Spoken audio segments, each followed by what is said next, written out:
Balik kulungan ang isang lalaki matapos mang hold up umano ng isang menor de edad sa Quezon City. Na-recover sa kanya ang cellphone ng biktima pati ang baril na ginamit niya umano sa krimen. May unang balita si James Agustin. Naglalakad ng isang lalaki papasok sa bahaging ito ng Barangay Gulod na Novaliches, Quezon City. Hindi na nahagip ng CCTV camera ang sumunod na eksena. Pero pagdating ng lalaki sa gitnang bahagi ng kalsada, na-hold up na pala siya. Ayon sa pulisya, 15 anyos sa lalaking biktima. Habang naglalakad siya dun sa kalsada, hinarang siya nitong ating suspect. Okay, so yung suspect nagdeklara ng hold up, tinutukan siya ng baril at kinasahan. Tapos tinangay yung kanyang dalang cellphone at iniwan yung minor. Sa follow-up operation ng pulisya, agad na naaresto ang 25 anyos sa suspect.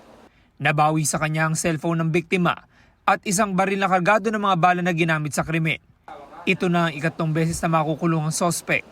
Bali may record itong ating suspect. Year 2021, na-aresto siya sa illegal drugs.